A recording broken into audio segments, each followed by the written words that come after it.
Hey guys, and welcome to the next episode of the Creative Constitution podcast.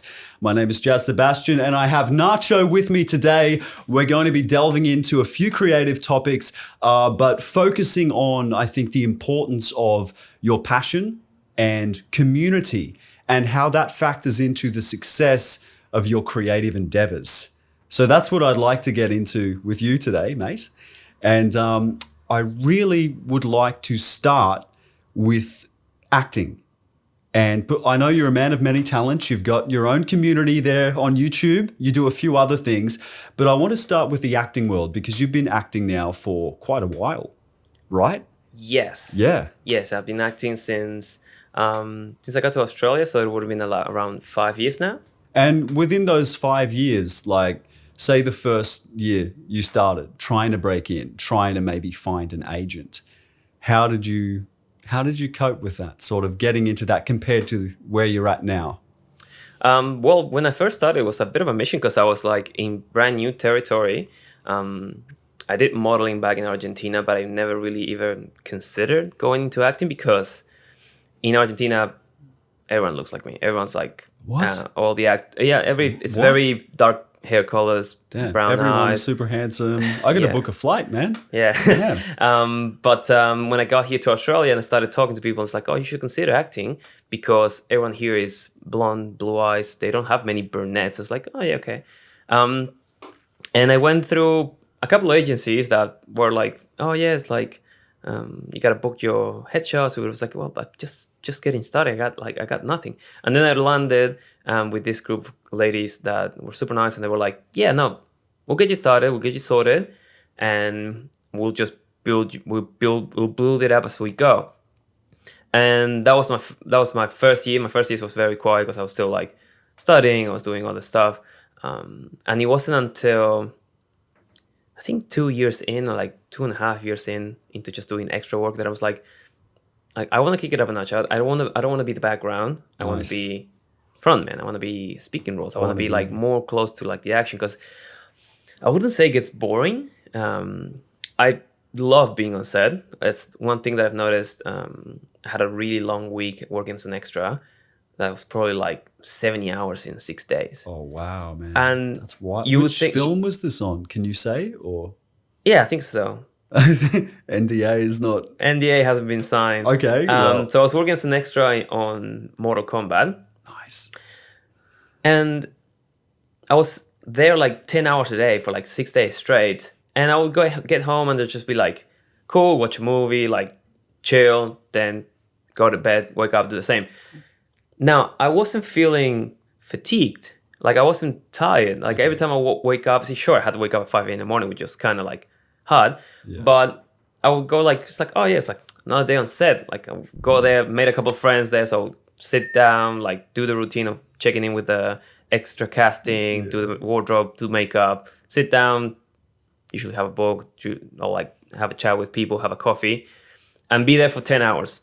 Like go in and out set. And you would think that if you do any sort of job for like 70 hours, you're dead. At the end of the week, Saturday, Sunday, you don't exist. You just lay on your couch trying to recover to start again on Monday. But I was there for 70 hours and I was feeling good. I wasn't tired. I was excited to go to work the next day. So despite being extra work, that kind of like solidified my what I think I already knew that that I was like that it's such something I enjoy. If you do something that you love, you're not really working. That's what they always say. Right. So that was kind of like one revelation that I had recently with my acting. So that made me get into like book more classes, do as much training as I can, get as much feedback and knowledge from people, just like improve to be able to like get into it more in a more established matter. Hell yeah. Yeah. No, that's amazing. It's like that slow build until something clicks in your mind.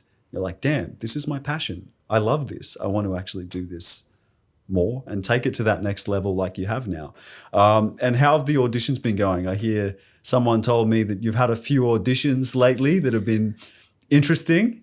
Yes, I had an audition for one of my first speaking roles, which casually happened to be a Spanish speaking role, so I had to speak Spanish. Congratulations. Yeah, I haven't speak Spanish so long, so I was like, how should I do this? Because like there's different, like English, there's different sorts of ways you can speak Spanish because there's so many languages, so many dialects. Okay. So number one key with me, based on where I'm from, is I had to slow it down a lot because I speak really fast in Spanish, like ridiculously fast. Wow. But yeah, that was like, I was very excited that I got that. Did the audition, did the best I could, I guess, and then send it off. Unfortunately, didn't get a call back, but I guess I was happy that I was given the opportunity because if nothing was coming my way, I would be like, oh, yeah, that's maybe I'm doing something wrong. Maybe it's like I look different. Maybe I need better photos, whatever. But because I had things coming my way, I was like, okay. The fact that I'm not getting them, it's like, okay, that's something I need to work. That's something like, and just like, I guess that even though it's kind of like a bad feeling that you're not getting your auditions going, you're not getting the parts. Instead of looking at that as a negative thing, you should see it as like, okay, that's an opportunity. So they didn't get me on this one. Could it be because of this and that? And you start brainstorming things that you can improve to get to eventually get to a point where you're like, if they don't cast me, they're making crazy. a mistake. Yeah. It's like, or like do such a good audition that they go, oh, we got to call this guy. It's like, if we don't have him for this, we had to have him for something else because he's like, So I guess that's kind of like what I see it. That's like a mindset that helps you stay motivated all the time. That even if you don't get something, it doesn't mean that that you lose, that you're bad. It just means that perhaps you're missing something that will make you.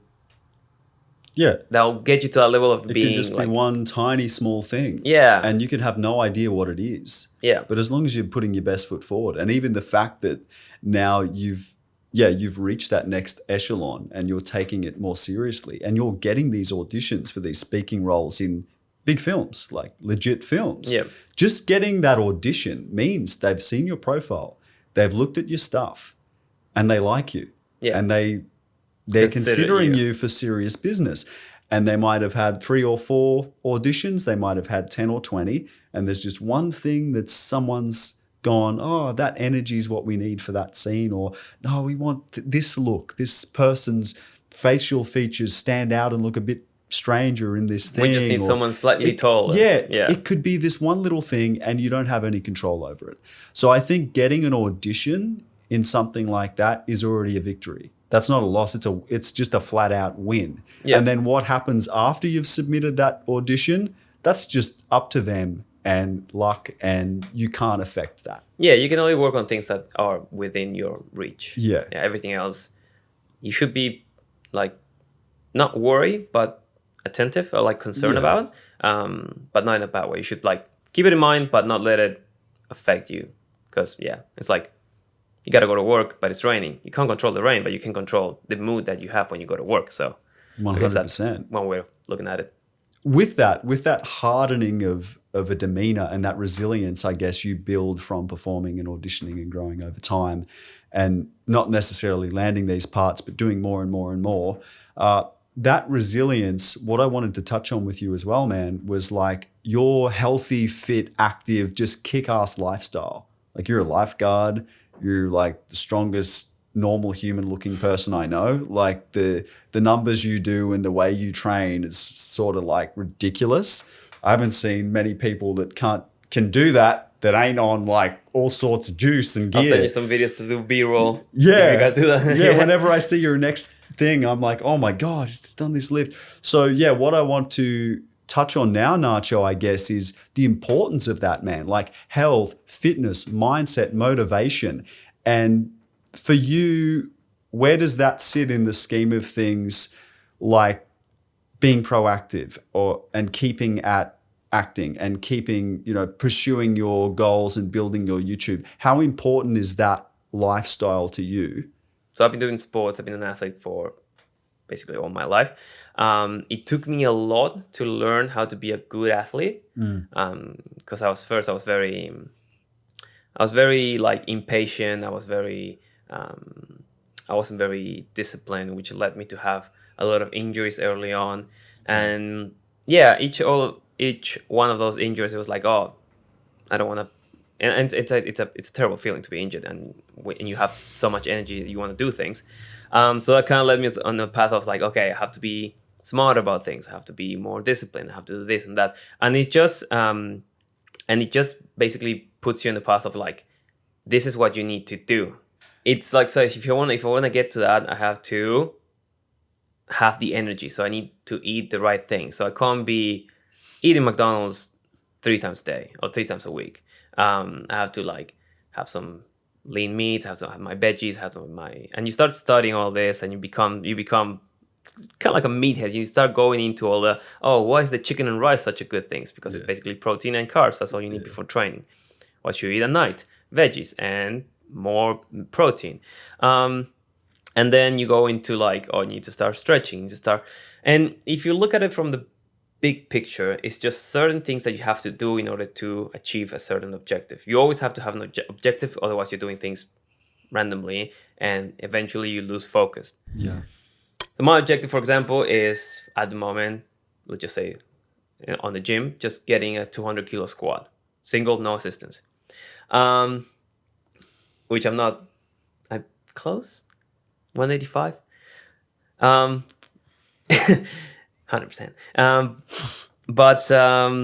And when you look at it on acting, my objective right now is get not a leading, but a speaking role, a IMDb top 10 role, yes, so to speak. Yeah. So you can't just be like, oh yes, I'm just gonna like do auditions. It's like, no, you have to do acting classes. You got to do language classes. In my case, I have to do dialect classes to like tone down my accent, sound a little bit more American in certain parts, sound a little bit more Australian in certain parts. I gotta understand. I gotta study the genres. I gotta study the scripts to see what people are asking of me, and it's a profession. It's like weightlifting. It's also kind of like a profession. You can treat both the same way. So there's certain things that are non-negotiable that you have to have in order to achieve certain things.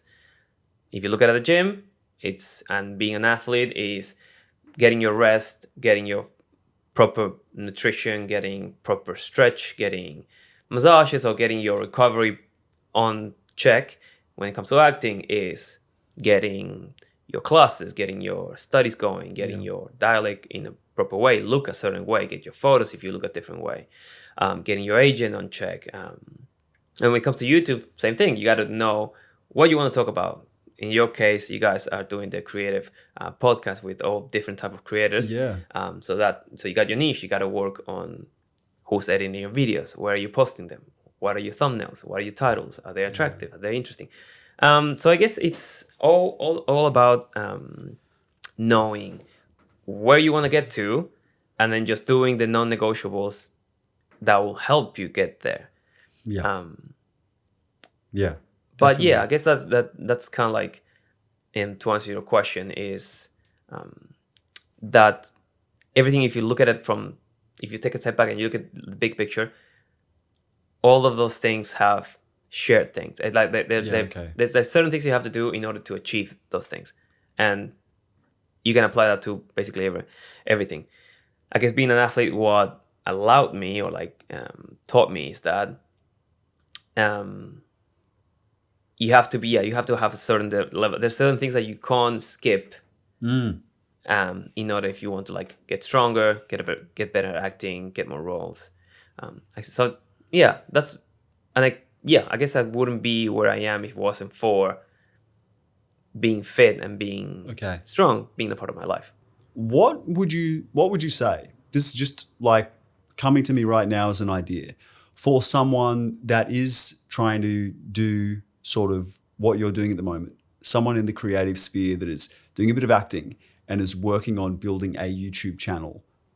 Well, anyone can do anything as long as they put their minds to it, their minds and their hearts into it, and their time into it. It takes sacrifice, whether that be fitness or that be being an actor or doing YouTube. You have to, I wouldn't say cut parts of your life, but you have to be willing to give something like your time, in order to get there.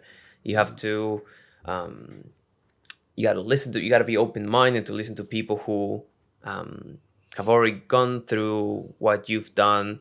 You got to be open-minded to like talk to other people who are going through the process. That's something that I'll admit I'm terrible at. I'm terrible at networking. Same. I'm naturally very shy. Tamai does all the networking for both of us. Yeah, no, I'm naturally very shy, very introverted.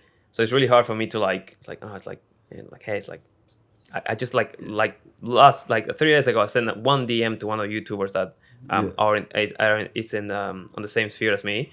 Didn't reply. I was like, okay, I did it. I guess I got that going. Yeah. But it's like there's like hundreds of books. There's hundreds of YouTube channels. There's people in your life at the moment that have that level of discipline. Yeah. And they can break it down to like where to start. Easiest thing is just like put on a schedule and respect it. Wake up if you gotta work at 8 and you work up at 7, wake up at 6:30 or like 5:30 and do an hour and a half of like writing a script or looking for if you know something about like what you want to do, or investigate a little bit of your topic. Yeah. Have video ideas, brainstorm a little bit. Yeah. Then go to work, come back, and then maybe don't do anything about that for the rest of your day, or put another hour into doing something else. Okay. And it's just like building little habits that will work towards getting to where you want to be or where you want to do. Obviously, like I said before, it's always important to have an objective, a place that you want to get into, and then break down that objective into small milestones. And the YouTube channel is very easy because you just said like, okay, post one video, boom, get 100 subscribers, boom, get 100 views, boom, and you go tackling that until you until you get closer to that goal. And yeah, it just depends on how you want it. It's just goals, like small goals. And cool. The point of like doing the small goals is to like not get overwhelmed right from the start of like get 100,000 subscribers or like make money, make YouTube my work or true. That's one of the hardest things, I think, the monetization feature. And that's something that I've seen recently, putting like my music stuff on YouTube and my law videos and whatever in that creative sphere. And I'm going, wow, this is a platform that is really catering to a specific kind of content. Really, like it's really catering to content creators. It's not really catering to artists, I find. Anyway, I'm finding this because the amount of views you've got to get and hours watched is insane. And for someone who's maybe their art is producing, 6 incredible music videos that go for 3 minutes each, and that's all they have on their YouTube, but they're a proper artist and there's years and years of hard work and creative thought has gone into this, it may be very difficult for those people to monetize because you're just not really going to get those watched hours. But videos that are like explainer videos or how to build tutorials or things that could take, even podcast videos, engaging podcast videos like we're doing now, to do with a certain topic that someone's really passionate about. They could go for 40, 50 minutes. And that's easy watch hours. Like they're going to get monetized so much faster. And they've got 100 episodes instead of just 6 little 3-minute videos. And it seems like that's the case. What do you think? What do you think about that? Did you find it sort of easy or was it really hard still to get to that monetization level? Well, in my case, I am a huge nerd. So I play lots of video games. I watch lots of animes. I watch lots of movies. When someone tells me like, have you seen this movie? It's like, yeah, I can name you like almost every actor. I can tell you the backstory of what happens. I can tell you trivia facts about the movie. Yeah. Not a lot of people do that. So when I started my YouTube channel, I was doing gaming reviews. So I played Resident Evil 2, played it like 3-4 times with each character, did all the completion awards. I did everything. Hardcore. Gamer hardcore. And then I reviewed did a 15-minute video, sent it to a couple of people to see what they think. They said like, oh yeah, that's a good, like just post to see how you go. Got like 50 views. And I was like, okay. It's all right for a And first then video. Yeah, and then I went play another game and then started doing another review. And that just like, I just stayed on that 50, 60 views, 100 views, maybe here and there. And then I did a review of a movie called Welcome to Raccoon City. Because also I'm like big fan of Resident Evil. Okay. And that video got 120 views in like the first 3 days. I was like, oh, okay. It's like, maybe I should start looking into this more than gaming. So I started making one game video, one show video, one movie video. And then I started building until I made a video about The Lord of the Rings. And that got like 5,000 views. And with that 5,000 views came 600 or like 700 watch hours. Because more people saw it, and it wasn't like a long video. It was like probably like 8 minutes, something like that. Wow! And that was like, okay, maybe I got something going. So I started like going in that path, and that's what people wanted to see me talk about. Okay. And then it got until like I started doing some videos. Got a couple of videos out over past 10K, and that was my 4,000 hours. I just need to get to 1,000 subscribers, which came with posting more videos. And that's what I did. So I just shifted a little bit from doing gaming to doing YouTube. The thing is, there is, 8 billion people in this planet? And probably, I can't remember the percent, actually not the percentage. But certain, like this, everyone everyone has a phone. Almost everyone has access to the internet. Everyone can access YouTube. So there's literally something for anyone. Some people will go into YouTube to see how I can tie my tie. Yeah. Some people go into, I wonder what other people thought about this TV show. I'm a studying actor or actress. I want to see what other actors like go through. They find a podcast. They create constitutions like, oh, these guys are talking to like literally everyone. It's like, oh, I'm into fitness as well. I want to be an actor as well. This guy talks about that. Yeah. And then someone says like, I want to hear some music. I want to hear some jazz, and they find a guy called 𝐵𝐔𝐿 singing. And I was like, oh, this guy sounds pretty good. Wow. And they go to YouTube, they share the video, go to Spotify, they hear the music on Spotify. By the way, check them out. And if one of your songs becomes their comfort song, and they are studying and they put the music on YouTube. Suddenly multiply that by 1,000 people. You got 1,000 people watching a video multiple times to hear it because it's just such a good vibe song, and that's 10,000 views. Let's say they hear a song 10 times, and even though it's 3 minutes, 4 minutes, 5 minutes, doesn't matter because that compounds. Yeah. And because 10,000 people watch your videos, that means that YouTube's gonna say like, oh, these 10,000 people are kind of like these 10,000 people. Let's show that video to them. Yeah. And that's maybe how that works. I'm not entirely sure. The algorithm is an entity. I feel like it does change. In itself, yeah. It's like the minute you think you have it figured out and you're getting traction on your channel, it changes again. Yeah. And you reach those sort of blockages. Yeah, but I wouldn't say that that it caters to a specific type. Of course, Mr. Beast is going to be shown to all of half the world. Yeah. Because he basically strives to that. The guy makes videos that is attractive. Makes videos that are attractive to mostly everyone. He does that in multiple languages. He puts ridiculous amounts of money into the production, editing of his videos. So he basically he sets himself into that. He puts himself in that position to be seen by everyone. Yeah. And YouTube says, because YouTube, if a person makes 50 million views in a video, they're gonna get certain amount of money from the ad revenue, whatever. YouTube is going to get a bigger chunk of money from that. So they want that person that's getting a lot of views, like getting a lot of attention, to be seen by more people. So they start to organically push it for you once you've reached a certain sort of... Exactly. I've proved that these people here are really liking that content with this content. And then YouTube will help you push it out organically. Yeah. So is that what you're finding? Yeah, if you think about it, so just based on what you said, that it caters to a certain Yeah. group of people.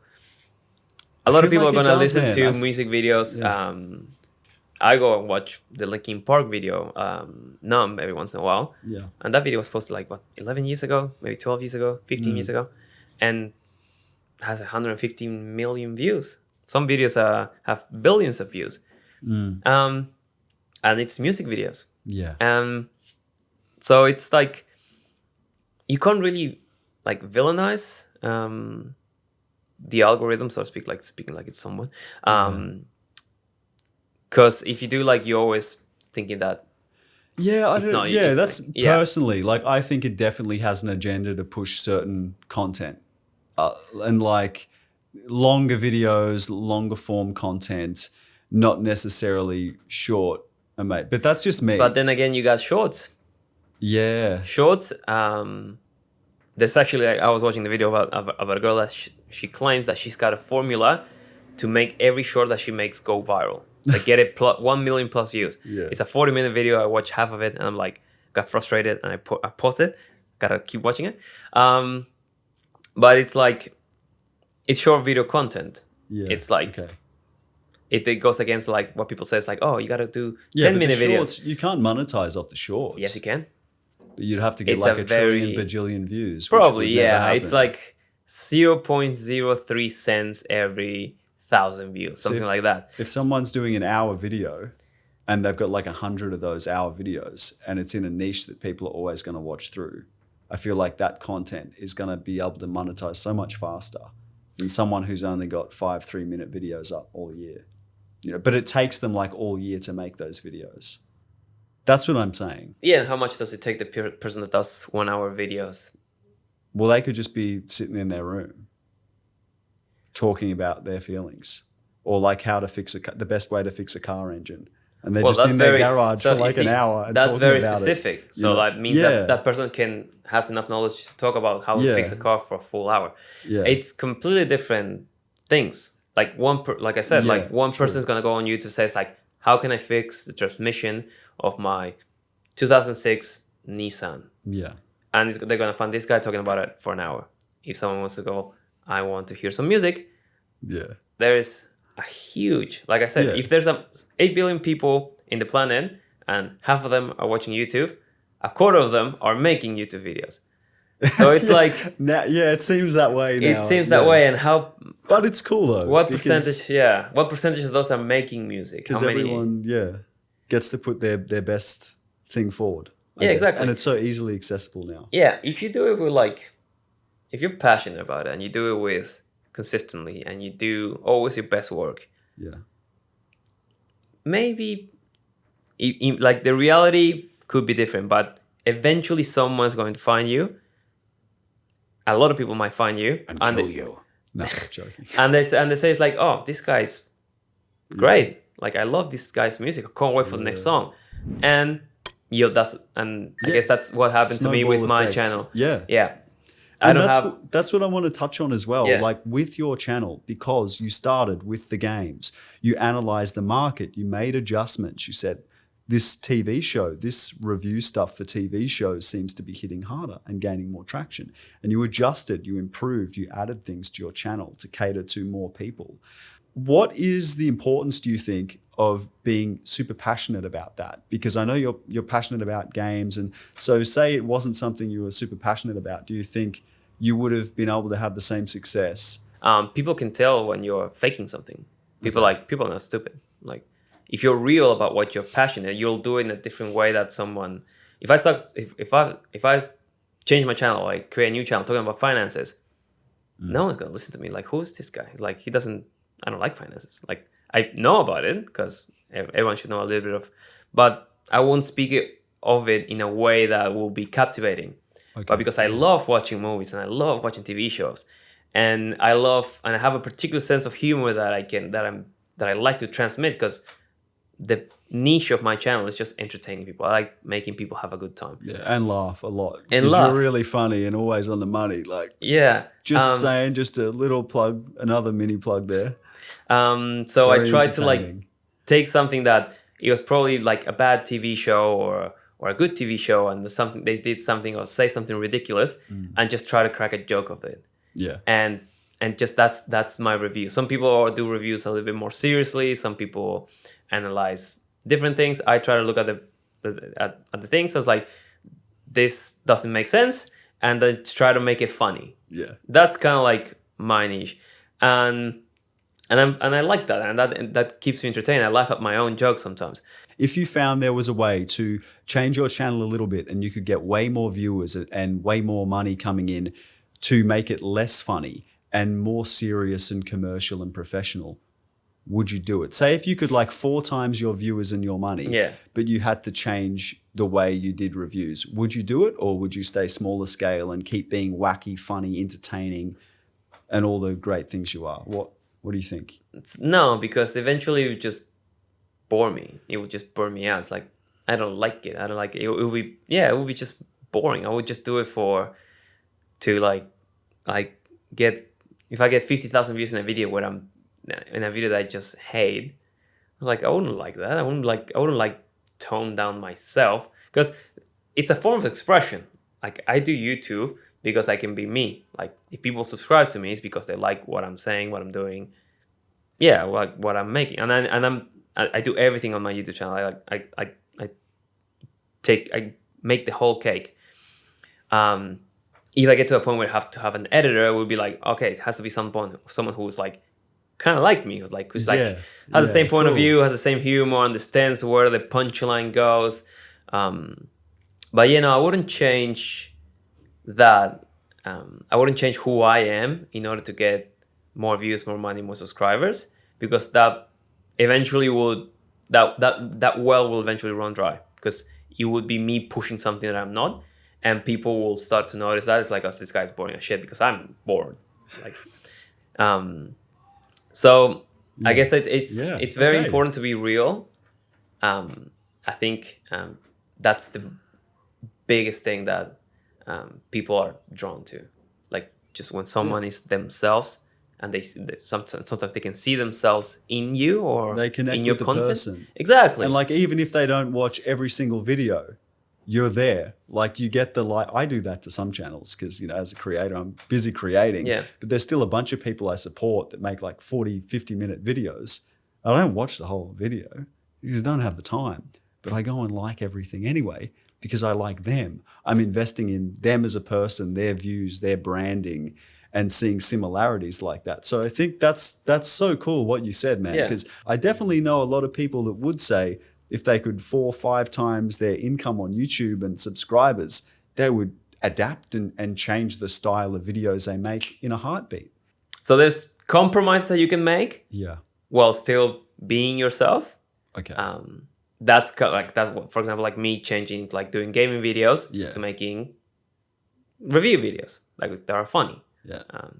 I'm not a pro gamer, so there's giving people not a lot of reasons to like why watch the gaming video. It's not like you stream for 8 hours all day going, you guys, I've just got 10 kills. Yeah. If I made it, if I made it funny, if I like have a group of people I can play with, and it's like hilarious, we just like have the blast. I just put that up, and people will be like, oh, these guys are having a great time. Yeah. And now I'm having a great time because I'm watching them. But because that's not the case with me, I change a little bit to adapt. Yeah. Very cool. And it's like, you have to like, you can't punch your head against the wall. You eventually have to like be able to see if you can find a window. Yeah.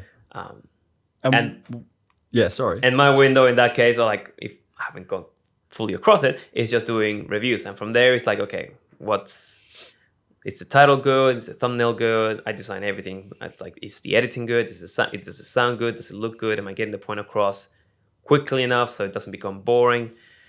Is it funny enough? So there's a lot of things that you like start taking into consideration that make a good video. And I've been watching a lot of Mr. Beast recently, and it's like, if the video is good, people will watch it. And that's pretty much what you have to go for. Yeah. And you'll get views if you do a great video. Like, hell yeah. It's just how it works. It's like only a matter of time, right? You keep doing good stuff, and then but you have to it's a matter of time, but you have to put the time, you have to invest the time, not just you have to like try to make the best video. That's pretty much something very easy to go from. Yes. From there, then there's like the whole cascade of things of what makes a good video. And what are you finding like community wise? That's what I wanted to touch on a bit as well, because of the style of content you create and your views and comedy and everything you intertwine. Like I can watch your videos and straight away I can go, man, that's a cool guy. Like he's going to be a buddy. Like he knows what's up. Community. How important is that? Do you get like dissenters? How do you deal with like trolls or haters if you get any weird comments like that? And then how do you nurture the subscribers, I guess, that come in and are like, bro, you're exactly the same as me. Hell yeah, like 100% agree. Best video I've ever seen on this new show or new game. How do you deal with that? Basically, so you have to be engaging with, I would say everyone. There's a couple of videos that have like, one video it has like, I saw the other day, has like 600 comments. So that's 600, maybe 600, 500 different people commenting, saying something about the video. And I think I went through a couple of them. I think I went through 200 of them. And then there's like videos that don't do that well, which is kind of cool because even if a video doesn't do that well, I still got this similar people, like people I recognize because I see the thumbnail, I see the profile pic or I see their name commenting and giving me their opinion about whatever I was talking to or something about a different or just saying it's like, bro, that was so funny. And I'm like, I reply to like all the comments like, cheers. If they ask me a question or if they like give me their point of view, I try to reply with like, yeah, no, that makes sense. I see where you got that from. I would say that this, and that. And then I got a couple, I think it's Michelle. It's a lovely lady that just comments in almost all my videos. It's like, I didn't get a notification from this video, but I'm watching it now. It's so funny. I want to tell my husband about it. And it's just like such a like, it's like your next door neighbor that's like this 80-year-old woman that's super cool, super chill, and just like, it's like, oh, like, how's it going? How's you started? And just ask you about your life. That's so cool. So that's the one person. And there's a couple of people I remember that every time they comment on my videos, I just like, I'm just happy that they saw it. If they say it's like, that was so funny. Like I watched this movie. It was terrible, but I'm glad that you made a review for it, so I don't have to watch the movie. Yeah. And I usually at the end just do like little like feedback, like questions, like it's like, let me know in the comments down below if you think who was the best Punisher, for example. And I think it's like Thomas Jane did Punisher in 2000 something. That was my favorite Punisher. Okay. And it's like, oh, I watched the Thomas Jane Punisher. I was like, that's one of my favorite Punishers as well. I was like, that's so cool.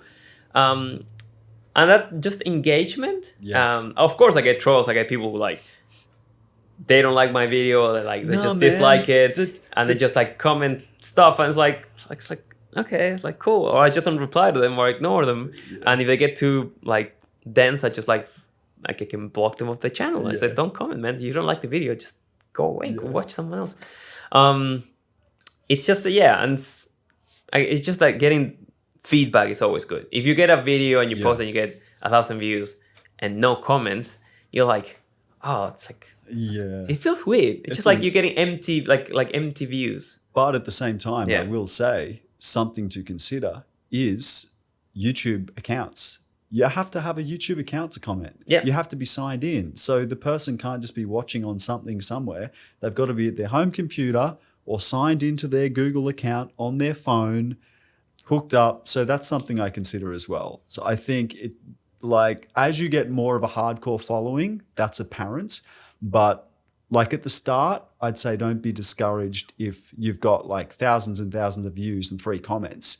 Because your video's gone around. Yeah. But it just hasn't necessarily gone to people that are signed into their YouTube account or actively comment on things. Yeah, and you got different type of people. You got different type of viewers. Like there's someone who like watches the video,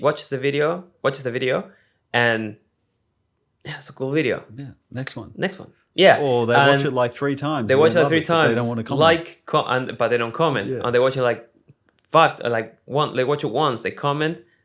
They put a like and they leave like, man, that was such a cool video. Yeah. And that's it. They don't. And then people who like see the video, subscribe, comment, they share it to their friends. Yeah. They like go into the community tab and start like interacting with people. for people who stream, they're going to the stream or like they bookmark the stream to get a notification when it comes up. You got different type of viewers. You're gonna have and then just got people who like just troll on videos, just type everything. Comment just dumb stuff to like make sense. Yeah. You're gonna get a lot of everything. You have to like just realize that's just how it is. Like some people like will watch your videos, won't comment, and then the next one they might just leave a comment, and the next one they might subscribe and like the video, and then and just be open to that interaction. Yeah. Yeah. No, it's good. I was gonna say on that note, subscribe. You guys at leave home a like, better subscribe. comment. What do you think about the comment? Who you want to see next? Do you want to have The Rock in here? We can give him a call. He probably won't answer. Well, I was going to say subscribe to Nacho's channel.